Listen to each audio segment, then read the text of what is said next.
Welcome to Gratitude Geek, the relationship marketing podcast helping DIY marketers find your micro influencer magic so you attract raving fans and repeat buyers. I'm your host, Candice Rodardi, and this week I'm joined by Emmy Award winner Vinnie Potestivo. Vinnie is a media maverick who helps clients skyrocket their media exposure and make a lasting impact. He's the mastermind behind I Have a Podcast and the go-to guy for discovering and boosting independent podcasters worldwide. With a track record of success as a network executive at MTV Networks, where he discovered and developed talent, he and his team at VPE.TV are taking content creation to the next level, pushing boundaries and delivering original and exciting content across all platforms. Welcome, Vinnie. That was an awesome introduction and a killer reminder. You said the maverick behind I Have a Podcast. I Have a Podcast. IHaveAPodcast.com is a platform I created to discover talent and to put them on a stage and a platform. I actually know as a podcaster, to get verified on social media, we need articles about us. We can't be in listicles where we're like 150th or the top 50 under 50 or top 20. Those don't help us get verified in this world. I created IHaveAPodcast.com so I can give podcasters that one specific tool, a verified. So then, by the way, I went to Google News and I got my RSS link from my blog verified by Google News. And that's when I realized that anyone who has a blog that's putting out 5 or more blogs a month. So if you have a podcast and you have a blog, you take that blog RSS. You know how podcasts have RSS, really simple syndication. Blogs had them first. And we bring that over to news.google.com and it allows me to upload my RSS. The benefit to that is globally, the world now is pulling my RSS for me discovering featured podcasters, is pulling my content and it's airing on hundreds, if not thousands of other websites right now. And that's all because I put my name on a list and I decided to be a source, not a story, and allow myself and stories to be shared at scale. And once I figured out that I can do that on Google, I figured out, and it was just as easy, even if not easier, because once you get things finished on Google, people pay attention, to get it on Bing, PubHub, and Yahoo News, and Flipboard, and Apple News, and helping discovery happen with visibility that's highly shareable stems from this action. So when you say I'm the maverick behind I Have a Podcast, it's really cool because like I feel like I Have a Podcast is me, and I just wanted to build a stage to find people and celebrate them. And it's this reminder that we can be the masterminds behind ourselves. Like now in this year and this time that we can be, especially in podcasting where we're bringing very unique and multiple and exotic types of expertise into this industry, that being the mastermind behind yourself and building a platform for you to be a source for others, there's no better time now. And podcasting allows us to own the IP. Like I talk about it, and I worked at MTV in the late 90s and got to work on the Osbournes and develop Punk'd and Newlyweds, and Nick Cannon pitched me Wild 'N Out, and none of those people own any of those shows that I just mentioned. So like when people say, what do we have in common with celebs? I'm like, oof, not a lot, because we have a lot more ownership and rights than they did starting off. And as small business owners, I'm so inspired by what we can do. And I know that emotional connection and communication stems from audio video messaging. And I can't think of a better time to help brand owners, founder-led businesses create more content that's in their voice, in their likeness. It's the year of 2023, the year of ChatGPT. Luckily, the entire copywriting world just got leveled. So it's not about what we're saying anymore. It's all about who's saying it. And for the micro influencers that can identify, I can identify to being micro. I might be verified on social, but I got 12,000 followers. I'm still considered little itty bitty guy when it comes to this big world of influencers, but I find my way to stand out, and I'll share more about that later on. Well, what I love about you is that you've got a helping heart, which is Hmm, that 12,000 is going to be 12 million. thanks. I totally believe it. I Well, have I so much appreciate I that. want to add to that conversation, but before we do, we need to hear your story. So, how did Okay. you become who you are today? How'd you get to where you are today? How many failures did it take, right? How many, there's this weird thing about reality TV where when someone trips up, like if someone falls walking down the street, there's like three things they do. They say, ow, they laugh it off, or they say, where are the cameras? I should have my own reality TV show. Like, what did I do so lucky in life that I should be there during the funniest, the most human times in people's lives? I don't know how to answer this question. I'll throw a couple of facts out there that I think might string an answer together. But I was born and raised in the late 70s, early 80s without internet. Parents were not married by the late 80s, and I'd been a child of parents with addiction and been in rehab facilities and getting support and psychological support since I was young. So the awareness that people have good intentions but sometimes mess up was something that I knew out of the gate. I think this is the big part of how I was able to be honest, survive. I turned to some interesting coping mechanisms, networking, putting people's goals before mine, making myself smaller in the room so I can make other people larger in the room, learning how to be friends with people quickly because I didn't have a lot of time in life because I'm the oldest of, and I never knew where I was going to be needed, and I needed flexibility. So I needed to get to where I wanted to be quickly. And I unfortunately turned, well, I should say, fortunately, I turned a lot of those sort of coping mechanisms into superpowers. And it led to in college, I loved databases. I was like a Microsoft Excel guy. Sign me up. I worked at the computer center. I was an HTML coder, C++. Like I was going in that direction. And um, and I didn't realize this, but all of those term papers and all the fixes that I had to change on everyone's paper, all that communication exposure helped me create one sheets and show Bibles and ideas and concepts and help things on paper thrive and connect when they, because paper back then was what kind of like left the room and went to the next room, and this idea needed to be captured there. I took out an ad when I was in college. I was frustrated. I wanted to be a casting director. So I said, I want to be a casting director. If you are looking for future projects, send me your headshots and resumes. One Campus Road, student box 577. Who's going to send me what are you, 10 people? Who's going to send me a headshot? I'm a student. Like, what do I know? 700 responses came in over a month. 700. I turned to Microsoft Excel. I created a database. I started going through this magazine called Backstage for opportunities, and I would look through my database for people based on the opportunities. I would scan in the opportunity and then I would shoot them what now we call a newsletter, but back then I didn't really fully understand that. So here I am just sending out opportunities. And one day I saw an opportunity that said, come to MTV 1515 Broadway. And I thought, well, okay, how about that? A message from me in the middle of all this messages out for everybody else. I'm at Wagner College in Staten Island. It's a 30-minute ferry ride and a 20-minute ride uptown. I can be there in an hour. Come see Whitney Houston, it said. So I went to MTV. And I actually got picked in the audience. I got Whitney Houston. What was it like recording a Prince of Egypt soundtrack with Mariah Carey? That was my big question. And I practiced it.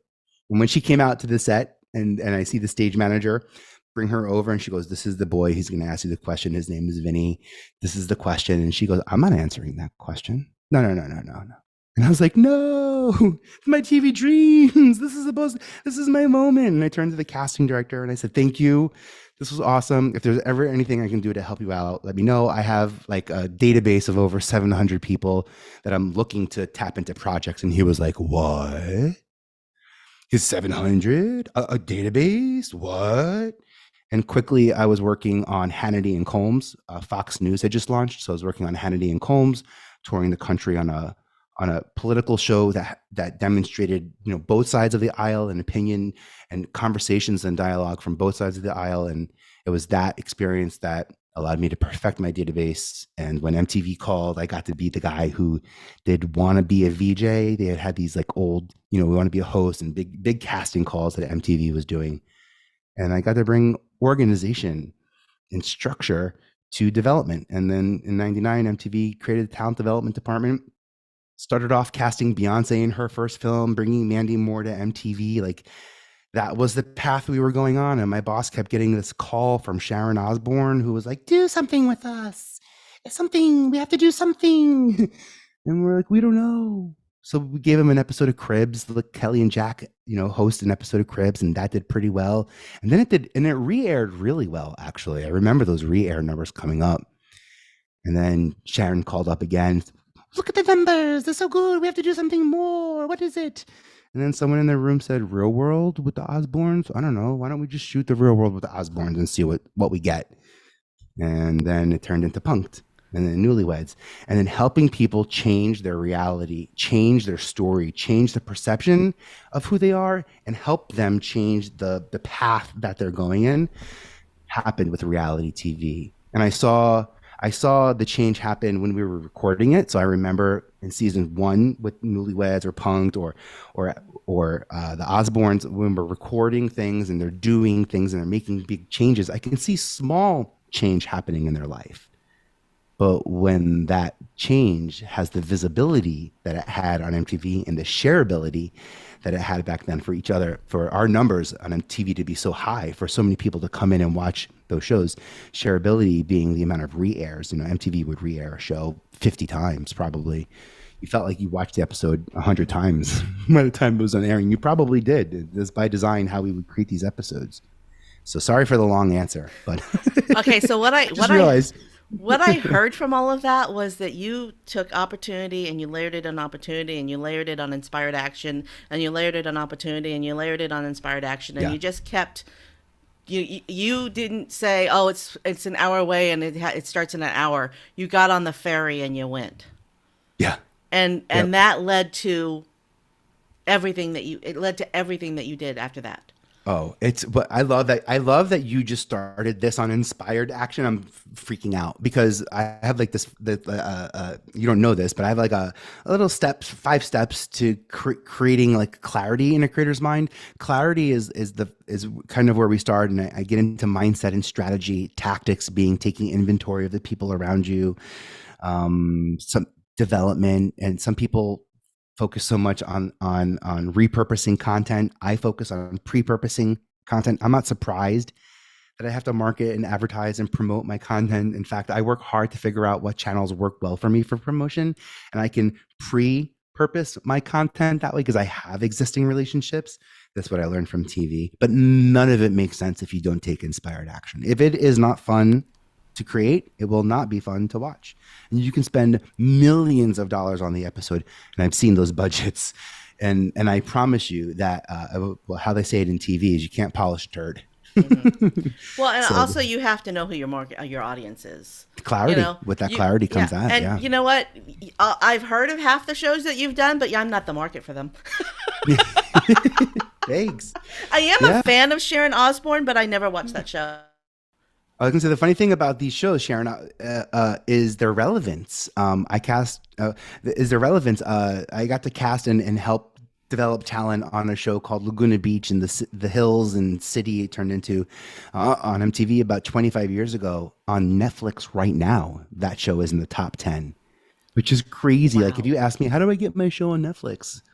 Now I'm going to say, well, cast a show 25 years ago, wait for it to become relevant again. Wait, you know what? Here's the lesson learned. The platform wasn't around. The algorithm wasn't around back then. Algorithms weren't around and platforms weren't around when that show was created.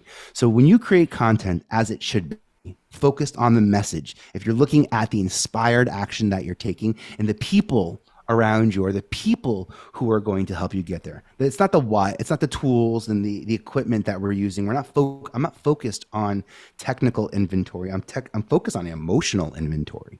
Emotional inventory actually stands the test of time. Wow. Technical inventory will inevitably have its moment. Look at any Will Smith or Tom Cruise, with technology, not to get all theoretical, but also with relevance. There's a lot of technological advances. Unfortunately and fortunately, we're pretty complicated humans, and in terms of our emotional development, eh, Yeah. we're trying to figure out anxiety. We're trying to figure out coping. We're trying to figure out how to reduce, addiction, media addiction, and some of the things that we've inflicted on ourselves. That's a slow line of Hmm. change. Well, Technology good storytelling stands the test of time. sure And does. action and adventure and lens flares, they're entertaining for an hour and a half, and then, it's over. It's like Yep. But Gunsmoke. It's it's all Gunsmoke. about that story, and it's the shareability. Again, it's the shareability of that story. I think that's why so many people will have like-mindedness in fairy tales, and maybe we've heard fairy tales in a certain way or certain character. There's a reason why the fantastical gets shared more so than the mundane, and that's why I like pointing out in this creator economy that we're in that I know a lot of people say it differently, but I personally find the character to be more interesting than the story. I know that the story is likely to change based on the narrator, the point of view, and the audience. But Hmm. most likely than not, the characters and the facts will not. So like there's three bears. Hmm.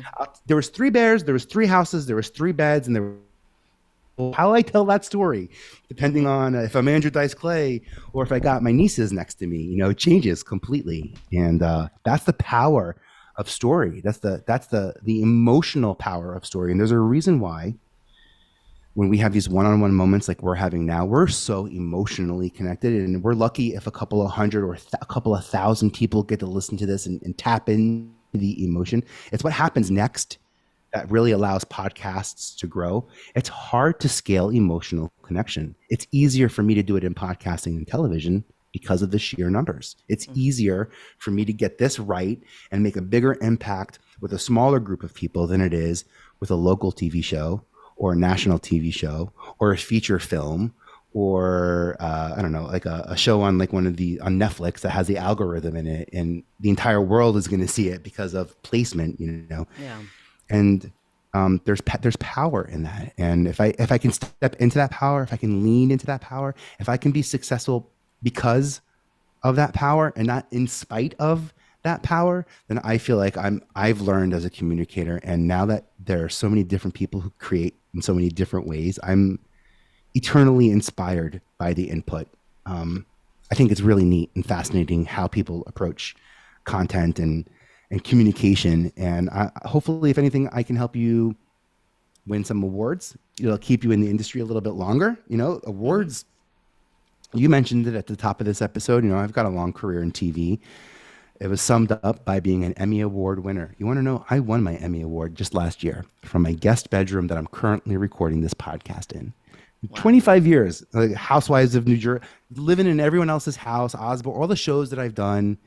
Unfortunately, casting wasn't a service that got Emmys back when I was doing it. So now they have that category, but back then they didn't.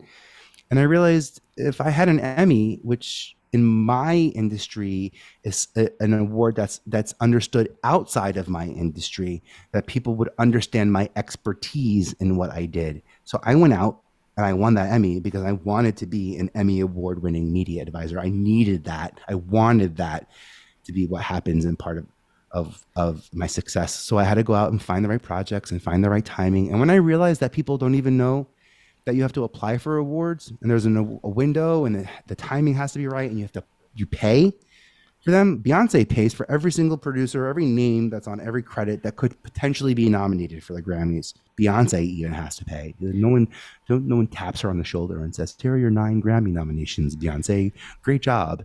Okay, so can we clarify this? Because Yeah. I did not know this. So, in order to win an Emmy, you have to apply for the Emmy.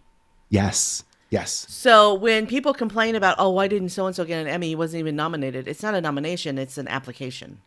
It could be. It could be. So here's what's tricky about this is because you have to pay, right?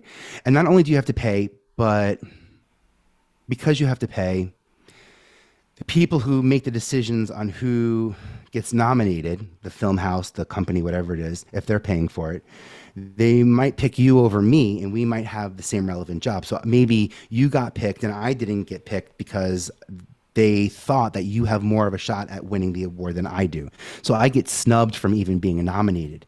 By the way, I forget her name, the actress on Game of Thrones. Did you watch Game of Thrones? The first season. There was like, well, I think maybe she was like in season 2, but she was the one, she was like the warrior that traveled with the guy, like the kind of like pretty Oh, looking yeah. guy. Okay. She I was read the like books. she was like the warrior that was with Yeah. him, and she got snubbed. The production company and network decided not to submit her, and she paid herself to be. Thank you for your consideration.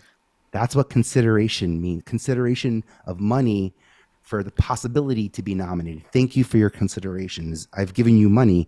Now please consider me a winner. She actually got nominated and then got nominated to the final 5, and it created an unfortunate energy in the industry because some people felt I say some people, the people who like to control things, felt like she overstepped them. Like she decided that she should be nominated as opposed to they decided that she should be nominated. And I'm here to tell you that we should have more she should be nominated than they should be picking who we are. And that's what I like about awards. And that's why I get passionate on my soapbox about awards.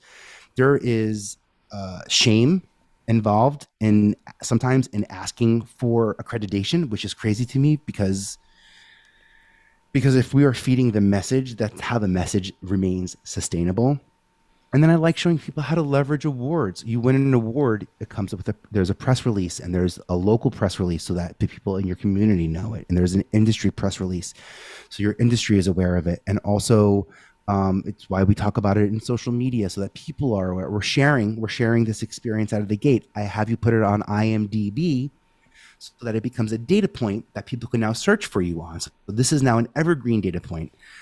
You also have the ability to leverage awards for networking the same way with credits. I'm an Emmy Award winning producer. I won my Emmy with Kevin Harrington, who created pay for play TV and was the original shark on Shark Tank before Mark took his seat, and just a prolific TV producer. Jeff Hoffman, who created Priceline.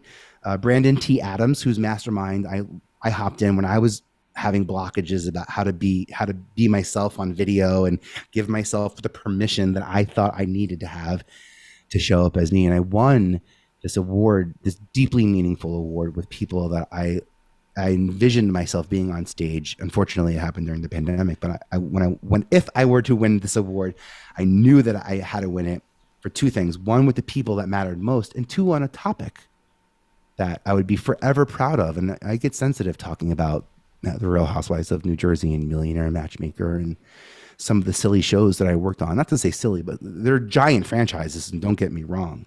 But I get a little, introverted and impactful, and I don't have control over, not that we have control over anything, but I would just say I didn't see some of those shows doing what they did. Didn't see those characters doing what they did. And this gives me the opportunity to stand out. And every thank you speech I've ever given, I've never thanked myself. Oh. It's hundreds of other people. There's one, I think myself internally, there's one thank you speech that Snoop Dogg, did you ever hear Snoop's thank you speech to himself? No. I'll I'm going to have to Google it, yeah. I'll send it to you after this. And okay. if anyone is looking, go ahead and go to the podcast, go to this podcast. Yeah, it'll be in the show notes. Look in the 5-star reviews. I will be in your 5-star reviews, leaving this message. So make them look deep, and come join me. By the way, come join me in the 5 stars. Like, please join me in the 5 stars so that we can leave Candace a great 5-star review message, because that's sharing. That's sharing the experience, leaving proof that we had a great time. It cost us nothing to leave you a 5-star review, and what that could potentially do for you. And I don't even mean to say this selfishly. Oh my God, you're making me cry, Vinnie. But it's true. It's the power of us. It's what we can do. So I appreciate that. So recognition is one of those things that people, they need.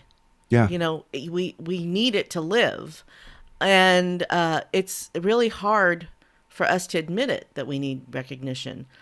But I told you before the show started that Tate Taylor taught me how to write thank you cards through his Oh, so example. cool. So I write thank you cards because Tate Taylor sent my husband a thank you card, right? And I'm like, oh my gosh, this guy who's making this movie, that's he did it. It was before he was famous, but he was creating. He was at the time creating The Help. And so he sent my husband a thank you card, and I was like, "Oh my God, we know he's in the middle, because he told us he's in the middle of doing all this work right now. He's got a lot going on, and he took 5 minutes to send a thank you card to my husband for doing him a favor, right? Yeah.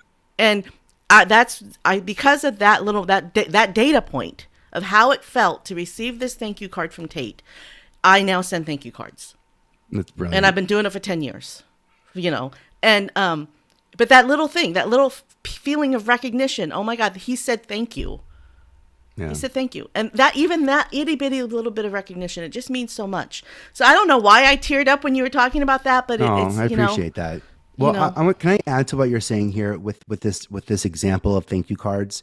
I love your perspective on it as the receiver, that he took 5 minutes to write this card. I'm going to take a step and a stab at some strategy here. How about he probably didn't just take 5 minutes, but he made 15 minutes a week of his time specifically to make sure that he was able to address information, energy, and the people that he's meeting. When you meet the level of people that 1%er creators meet, there's a tremendous amount of input, way more than you can ever connect with and imagine. Social media has actually helped me maintain some of those relationships, but I had to build into my schedule. I have gratitude hours built into my schedule. I have time where I specifically will sit down and go to iTunes or Apple and specifically make sure that I connect with the podcast that I've been on, and I connect with them in the reviews. I know how important oh my God, that is, okay. and I create time Can for you it. dig into this? Tell us what that hour looks like. This is yeah. brilliant. What does that hour look like for you? Yeah, well, the truth of the matter is now that there's this thing called ChatGPT, I can take a couple of great great reviews that I've already written and ask it to rewrite it for me, so I can get a couple of different examples. I can also ask ChatGPT to take existing reviews that I've given and say, "Can you write this for a tech podcast? Can you write this for a relation?" So I have some examples of what it is. I am all about inspiration. I'm a collaborator. So ChatGPT is ultimate you're collaboration. using a tool.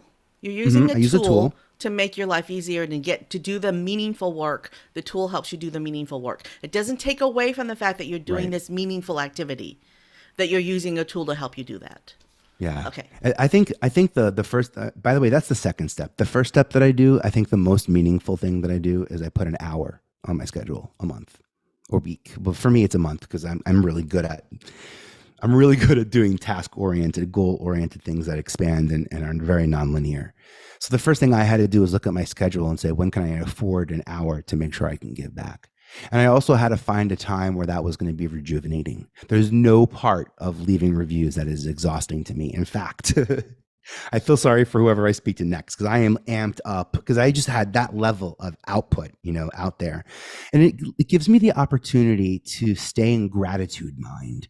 It gives me the opportunity to not be distracted with everything else that's going out there. The doorbell ringing, the dogs ringing, the cat trying to mute us, the kids at school, all the things that happen, clients calling, it's very distracting. And oftentimes we can put other people's needs before ours.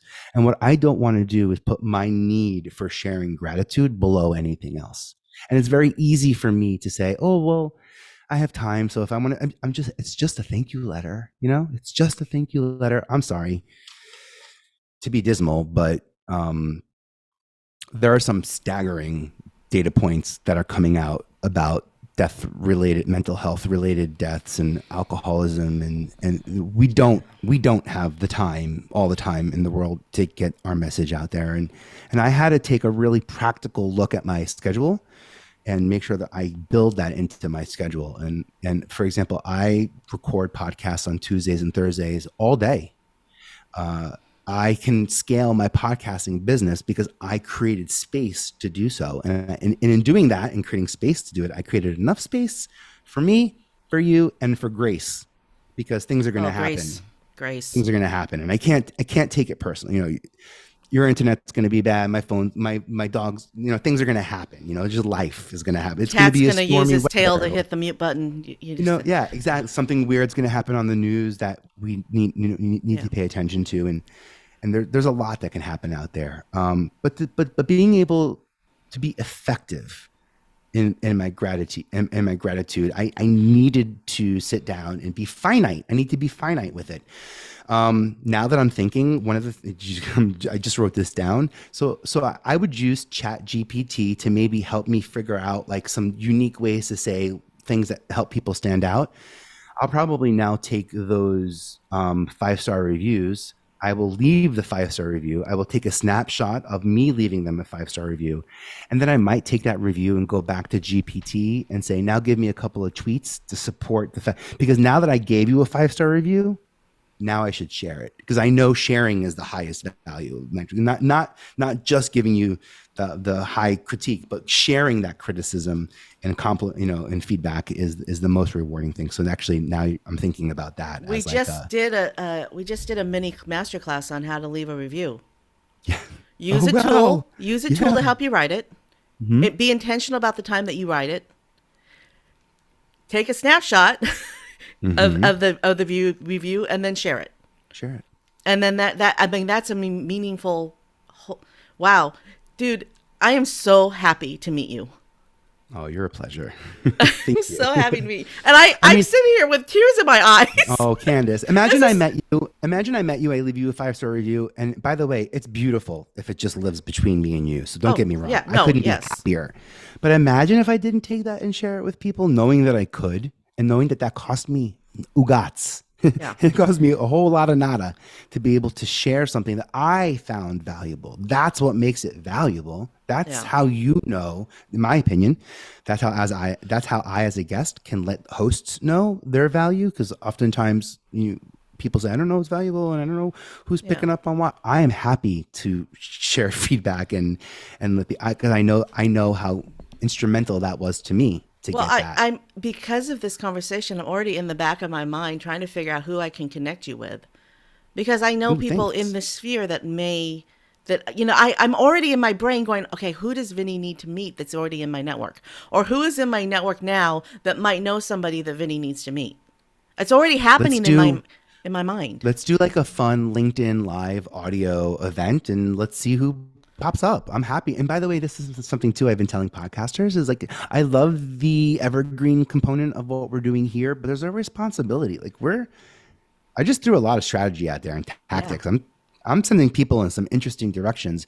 I need you to know that you're covered. Inspired action. You can learn strategy all day long, but until you act, nothing's going to happen from that strategy. It's so true. That's why my Creator Hub is not strategy. It's all tactics. There's a lot of good and great strategy and bad strategy that's out there. Bad strategy can be great strategy with good tactics. So I never said that out loud, but that's very true. And ChatGPT is one of these things that can help. So again, that's why I say technology is advancing far quicker than our emotions. This is the hilarious thing. I just did a class on ChatGPT for my marketing clients, my marketing students. And then last night, I just randomly came across somebody that I follow, a content creator I follow, gave a class on ChatGPT, and then we start this conversation with ChatGPT. It is so on fire. It's a disruption. You know why it's cool. So this is awesome moment. So this is what I mean by shareability is more important than visibility. Right now, most people don't see ChatGPT, so we'll take the risk to make it visible in our conversation, because I can stand to look like an expert if I talk about something that you don't know about. If I can make something visible and share it with you, there's going to be a point where I stop talking about ChatGPT, because I'm going to say, oh, everyone knows about ChatGPT. Oh, ChatGPT, that again. That now I'm going to start minimizing it because I feel like it takes away from my value. By the way, this is why we get over songs. We're over, it's an Adele song again, or another movie again. There are songs that are timeless, like In Your Eyes, Peter Gabriel. Sure. That song, anytime you hear it, even if you've just heard it 12 times. Absolutely. Because it's not on the radio as much, that's true. it's exciting to hear when it is. And and I would say this, when you hear that song, are you usually at an event, a wedding, a birthday party, a bar, something No, it just, communal? I don't know. Oh yeah, good. It's a But good old okay, playlist. so here's the thing. This is a really, this ties into everything. When Okay. I hear that song, I go back to a moment in time. I'm from Hmm. California, and when I was in my early 20s, I had a white convertible. And I went to night school. I had classes college classes at night. All right. And I would put the top down because in California, in the dark, you can drive with the top down. Okay. God, I miss living in that state. Anyway, I would put the top down and I would put on I'd put on my Peter Gabriel tape and the song would play and I could smell the breeze from the ocean water. I could feel the salt air on my skin, and I'm driving and the stars are above me and it's dark and I'm driving through artichoke fields. All right. And driving down a two lane highway on through artichoke fields, Well, I'm listening there with you. with everything else. And that song takes me to that moment. I love it. And By the way, I'm looking on social for that. I'm looking for that content now from you. Like, you just took me on such a great trip on that one. so that moment in time, songs do that, TV shows Yeah. do that, characters in TV shows do that. I find myself often falling in love on TV with a character that's not the main character. Mm-hmm. Like, that's the best character on that show. Mm-hmm. Donna Noble on Doctor Who. Donna Noble on Doctor Who is like the best, right? She stands out as the best companion to the Doctor I have across to all watch the it again. Doctors, I love that. So that just goes back to what you were saying earlier. It's not about, it's moments. It's It's moments and it's moments. characters I have a fun story to share with you. I'm very good friends with a woman who wrote an episode of Star Trek Next Generation. And Oh, she cool. and her father wrote the episode and they pitched it to the writers, and the writers kept the characters, which were three fabulous characters, but they completely Cool. rewrote the story. But they kept the characters. That's cool. So it's about characters. It's about the Yeah. characters. Characters Sometimes survive. the story don't matter, but the characters survive. I mean, how many different versions of David and Goliath have we heard? Right? Yeah. How many different iterations of that? Every major blockbuster movie, Mm-hmm. every Michael Bay movie out there with is explosions in David and Goliath. It's exactly right. It's exactly right. And by the way, I love that you point out that, there's a character that you find, by design in television, we know that audiences are looking for different things. The same way that marketers are aware of the different types of buyers and buyer personas, the same as media. There are people who will always root for the underdog. There was a point in time where Beyonce was the underdog. I remember because when we cast Beyonce and when we got to cast her as in Carmen, a hip opera movie that she did, I remember in the talent report, in the casting report, it was like, this could be her breakout moment. This could be the thing that makes her, we could be the platform that does that. And if we're not, and this is how I would say this even back then, and if we're not, someone else will be. Because I can see I mean, you don't gotta be I'm not saying I'm smart by saying I thought Beyonce was a star. And I'm not claiming that I did anything to propel her to where she is, but I did help her open the door to her first feature film where she was a lead star. And in that film, directed by Robert Townsend, by the way, she learned the art of character development. That's where she created Sasha Fierce, the Beyonce performer that she steps into, and she's got to be big and on, and so she can remove from the performance aspect. I'm a small blip in that journey with a creator, and it's those types of stories, and then seeing Beyonce become, seeing Mandy Moore become an Ashton Kutcher, and seeing these people continue to grow and in their empowerment in the same direction that I worked with them in when they were said, this is my goal. This is the level of impact is my goal.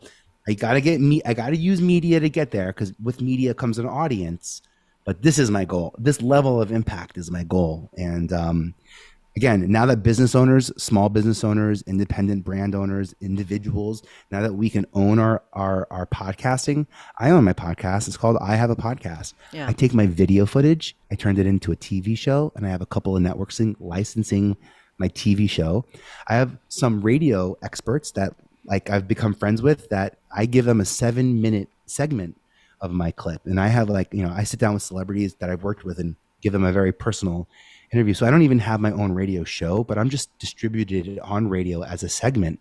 I don't know if you remember in like the late 80s, early 90s, but The Simpsons was a segment in the Tracy Ullman show. And then when the Hmm. Tracy Ullman show died and went back on the shelves, Fox said, well, that cartoon, actually, the cartoon came between right before the break. So they said they realized that the audience was sticking. The commercial break would end. Coming up next is The Simpsons, and they would notice that the audience was staying to watch that last act. And it was that data point that ultimately gave us the half-hour version of the show that we've all come to know. But it's building segments. It's testing out these pieces. James Corden does it with carpool karaoke. Jimmy Fallon does it. Ellen did it. They come up with these little segments, little pieces in an existing larger body of work to prove it, to create the data point, to have the ownership, more importantly, of the IP, to prove that it's there, and then go on and create it. And again, as independent creators, as business owners, we have those rights now, especially in America. We have those rights to own our media and still have it see the light of day. And that's been the uphill battle is you've always been able to own media, but getting it to the audience because because unfortunately television is mostly on the American Stock Exchange. So there's a very volatile relationship between advertisers, the market and media. And Okay. that's where we're different. I want to pull this into podcasting for a minute. I get a lot of people who ask me how to start a podcast, and I always say the first thing I would do is I would book yourself on 10 podcasts as a guest. That's my first step. Yeah. And then the second thing I tell them is don't use a all-in-one podcast hosting platform. Host your own podcast. Put it on your own platform. Get yourself a WordPress site. Learn how to use it, and pull your podcast. Have it hosted on one of those platforms because it's cheap and easy to do that. But make sure that when someone finds your podcast, they go to your website. Add to that. Yeah, that's it, by you own the traffic. Here's the thing, by giving out, for example, I have a podcast.com. I created I have a podcast.com, as I said earlier, for other people because I was looking for ways to build a stage for them. And then I went to Google. These are the things I'll do for other people. I'm like, let me be verified so I can be a more trustworthy voice for you. And then like 2 months into it, I was like, wait, how come I'm not putting my own episodes out through this platform? I've got all this major distribution. My podcast is called I Have a Podcast. Like what part am I not getting right? It was so now what I'm able to do is I have my podcast on a site that I'm also identifying and highlighting other people. I'm getting 400 to 600 unique visitors a day on my website now, and I have some ads, some Google ads. I'm making about $1.50 to $2 a day now on ads. I love talking. By the way, it was pennies in December, so I thousands and thousands percentage. I love that you mentioned that because so many Oh, people think they can just throw up some Google ads and make some money. yeah. I make $100 every 5 years from Amazon. Like I Oh, get a check from Amazon every 5 years. that's funny. It's in the bits and pieces. And what happens is now there's a lot more bits. So my name's on a lot more lists and I'm getting a lot more small dollars here and there and pennies here and there, but I'm happy to build it from the ground. If I can tap into my audience, I'm built the way that I know how to sustain my message. I think this is what you're talking about. It's like don't let your story take you to a place where your character can't defend you. By owning the right to your podcast, by having the traffic that's going to your podcast, I guess in sync. I use Linktree on social media, but I think what I tell clients and what I know you should do is I have a podcast, a landing page on your own website, so Yeah. that the second they leave the platform, they go straight to you. And Oh yeah, and it's so easy to build a Linktree looking web page. yeah, So easy. but So easy. I have like 4 of them on my website that look like Linktrees. And they're and just here's the landing thing, pages. maybe people don't realize the importance of something called domain authority. So like the internet has a grade for your website. How about that? And depending on your grade for your website, it's going to affect whether you are or are not relevant to a specific topic, which may or may not give you visibility. And here's a big reason why owning the content and having all that traffic come back to a singular source. This is also, by the way, how when people launch podcasts and they find themselves being placed in Apple top 100, there's a strategy to launching on one platform, meaning one discovery platform, instead of See Me Anywhere, Spotify, Apple Podcasts, anywhere you want, sending everyone to Apple so that there's a core concentration of viewership on Apple, and that specific number goes higher because the things that happen on Apple and podcast reverberate through our industry. That's often, the cycle. For me, I would say launch on Good Pods. So weird. It's a much smaller community. You can stand out. I love Just by showing up, you Good stand Pods out, is by the great way. because you just make some friends on Good Pods and you're good to go. With goodpods.com, you have the ability to go to my network and see my shows, but also see conversations, threads from people who've listened to my episodes, who've had feedback about specific episodes, as opposed to on Apple, where you might listen to me because of my number, how many 5-star reviews I have, or more likely you'll give me a chance because I have a 1 minute podcast episode. Well, you have a 1 minute podcast. I love that. So you gotta have minutes out there. Here's the thing: when you have when your podcast has the RSS feed correct, right, and you've set everything up correctly from your website with your feed for your podcast, your RSS feed will take it to Apple, will take it to Good Pods, will take it to Amazon, will take it to all those places. And then it's up to you to pick the platform that you want to interact with, where you listen to podcasts and where you interact and where you build a community. And Good Pods is a great place to do that. Thank you for that shout out. Yeah, and by the way, I'm not a top 100 podcast on any platform.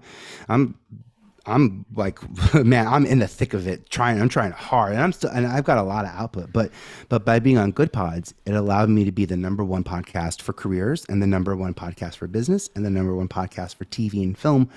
I promise you, I took that data point and I put it on my sponsor one sheet, and now I can tell my sponsors and what they want to see. Because MTV is interesting because it was all about finding talent that were going to be stars. Like I didn't cast people who could fit the role. I wanted to find people that I can turn into stars. Like that's what I was trained to do. And that's what I'm allowing myself to do by being on Good Pods and in smaller communities, even like Podmatch, where I can be focused on a smaller group of people and have a bigger impact with us. It's going to be easier for me to make an impact with 10,000 people who can go tell the world the impact that we made versus me trying to make that point heard or seen, in the world without the support of those 10,000 people around me. All right, we need to wrap up. So I have one more question for you. Sure. And you're going to love this question. What's your moment of gratitude? For whom or what are you most grateful? Oh, I appreciate that. I'm gonna use this moment to thank my grandmother. It's funny, the matriarch of my Italian family, which is, I bring that up because she was not born a Potestivo. She was born a Ranazizi. My grandfather was, and they divorced, but she kept the name. The importance of our name in our family was something that was instilled in me. To be proud of the work that I'm doing was instilled in me. In TV and in media, they have this thing called LMNO, leave my name off. Like, I'll do the work, I'll do the dirty work and I'll get paid for it, but leave my name off the credits. Like, don't put my name on the credits. And there's been a couple of times where that was presented to me and I'm like, I'm not working on the show. Things are getting weird, and I'm happy that y'all told me I have superpowers, but since you're the ones who told me I have superpowers, let's see if I can fly the heck out of here. and being where I can be proud to be. Again, it's being in the room where my story brings me into the room where my character can stand the test of time. I named my production company Vinnie Potestivo Entertainment because I wanted you to know who was there.